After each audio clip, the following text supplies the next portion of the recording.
So good day everyone, I am Esrivis Jibayongan and I am going to show you my book in Contemporary World. So in the first page we have my name listed, which is in capital letters. So in the second page we have meaning of contemporary. So as we all know, it is the present day happy means. So let us proceed to the subject overview of this book. So we have here our reflection corner.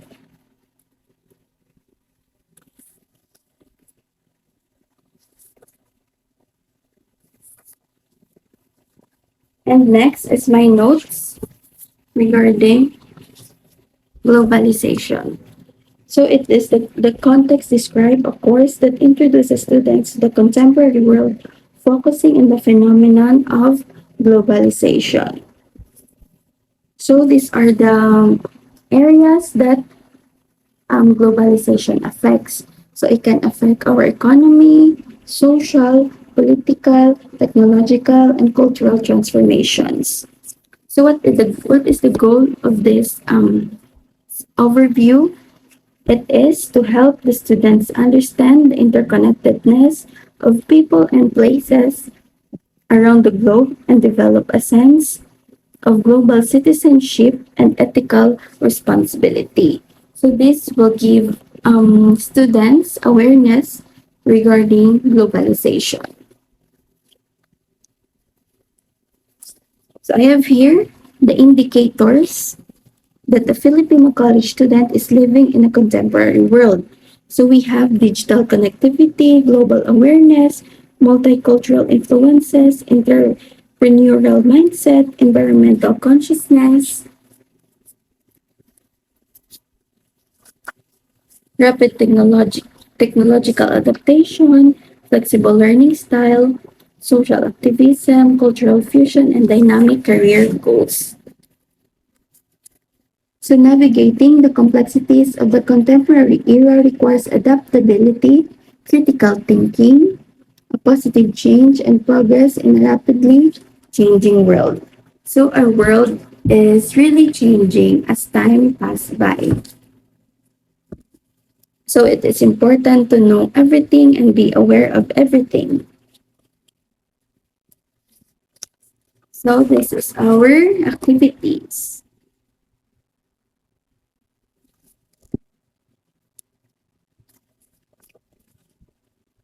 Our test.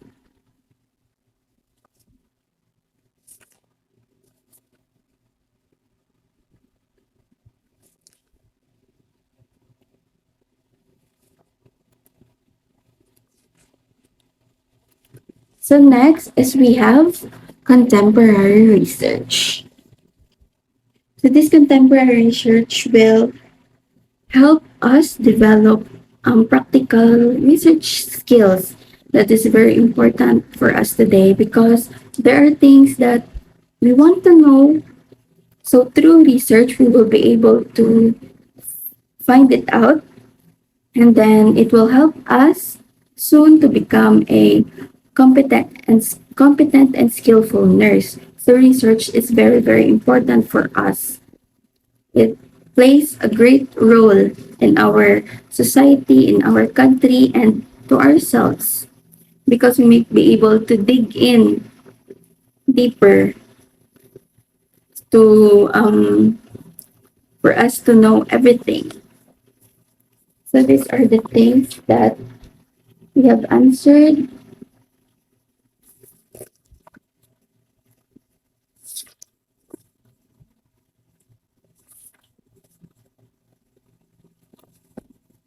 Let us proceed to the next. So we were given in a activity regarding research to make our own title. So I entitled it Exploring the Correlation Between Nurse Workload and Patient Safety in the Era of COVID-19. So I have here my three objectives with variables and independent variables with their meaning. So let us proceed to the next. So the next discusses about contemporary diversity challenges and the spread of the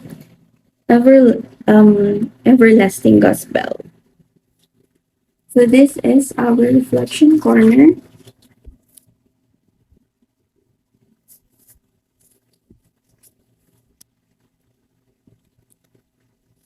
So this chapter will talk more about globalization. So this is my notes in chapter 3. So globalization involves the flow of goods, services, information, technology, and people across borders. So as mentioned earlier, globalization it is the interconnectedness of countries that addresses common challenges.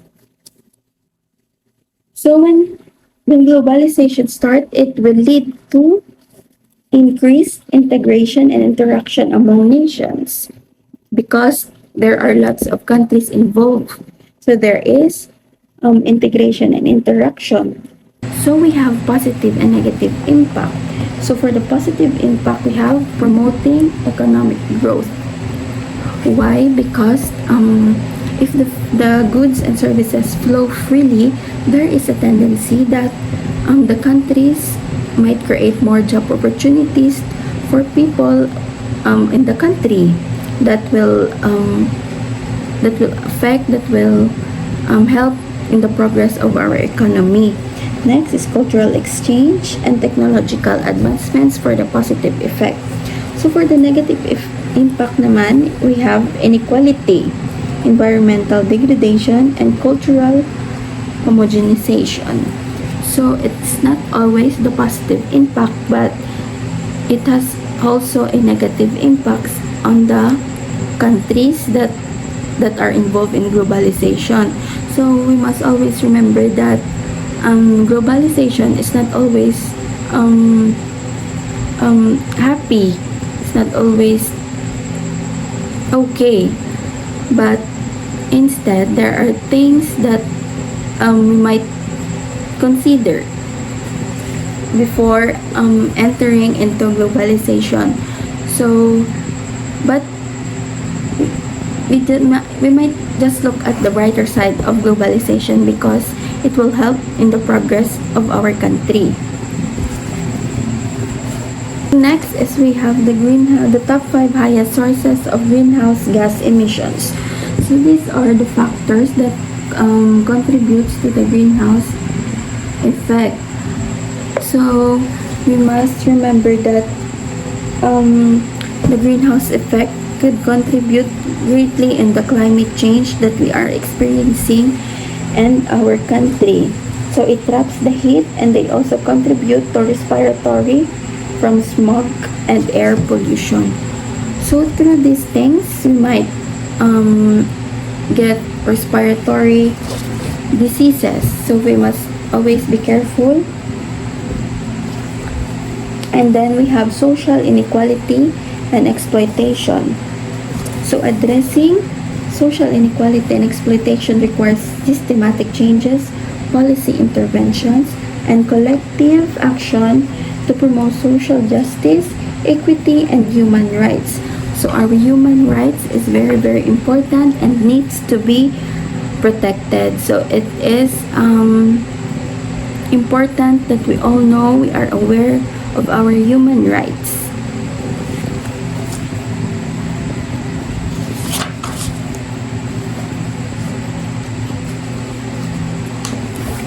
So next is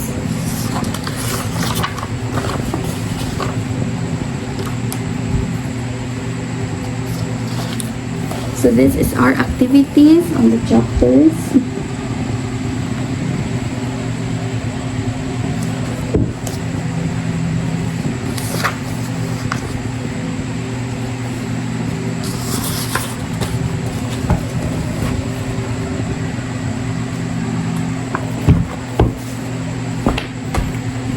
So those are the things that highlighted on me, the notes and the lessons that I have learned in this book, and it greatly helped me to be aware of my surroundings regarding the challenges that we are facing, especially in this modern era. We are happy that we are still standing and alive despite those shortcomings, those challenges. We are happy that God is with us, and I am blessed because we have learned a lot of things in this book that would greatly help us to become a competent and skillful nurse someday. So that is all. Thank you.